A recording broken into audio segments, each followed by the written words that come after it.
high school. Fordson and Beautiful Dearborn. school. I went to the wrong school to start this off. I went to Edsel Ford. Sorry, should have texted me. Why is it dark? Anyway, I just read it wrong. It's okay. 5-1 win. 1-1 at halftime. Yep. What do you think of the way you guys played, especially in the second half?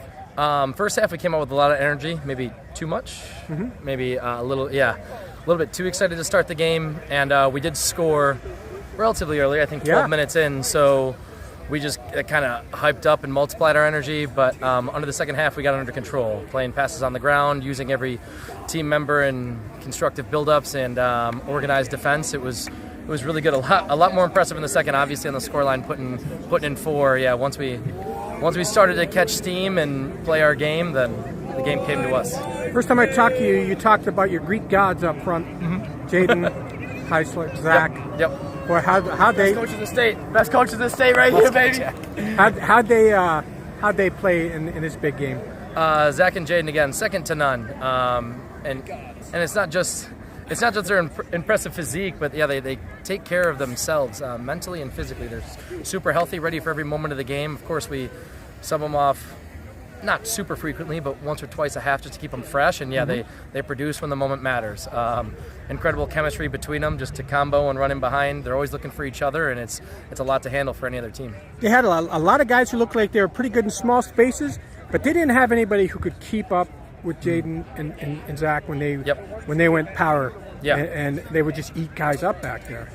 Credit to Edsel Ford. Again, they played a defensive. They were organized defensively, different than what we're used to. Back when I was in high school, the sweeper stopper was a common defensive setup with their back 4, and we hadn't seen that this year. So just all week, or anyway from Tuesday anyway, we were trying to game plan as how we would attack that. And again, they were really well. They cleaned up very well.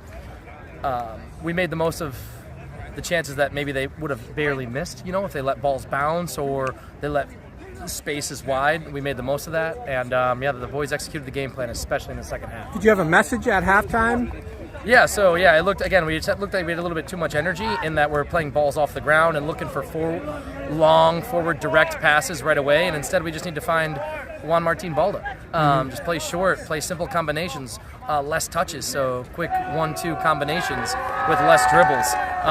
And then once we started to play our game, and we're demanding of the boys to play our game, the game started coming to us. And Jackson Phillips, one of your guys, called him the best header or whatever you call it. And he didn't get one off his head this time. Yeah, Keegan called Jackson Phillips the best header in the state. Yeah, and it's very much true. Yeah, he did get a couple, but didn't hit the back of the net. And then he's a fox in the box. He kicked one. Yeah, if that ball's sitting in there, then he's going to put it away. Got the first one of the day. Yeah, and it was great. No better man to get the goal. Did you see what the penalty kick was? So actually, the same guy we're talking about. I believe it was Jackson Phillips who dove in. This team is very tricky. They look to beat you 1v1 with incredible technical ability, and really to solve that is just you keep them in front. You contain them. If they're in front of us, they can't hurt us. And the worst place to really stab or dive in at a challenge is in the box, and they made the most of it by earning the penalty on it. You're going to the regional final. You're playing Monroe, a team that you played and beat twice. Yep. It's a great opportunity for you guys here. Yep. I think. What's going to be your message to the team? Just like the season, just like the postseason, it's one game at a time. So we're not going to get too far ahead of ourselves. We're just going to walk into that, or rather run into that Monroe first half and see where we're at halftime. Again, we can't look too far in the future. We've got to take it one game at a time, and the regional final can be ours if we're focused, ready, energized, playing as a team in that first half against Monroe. Awesome. Appreciate it. Thank you. Thank you, Tran, as always. Congrats. We'll see you Friday. Anybody want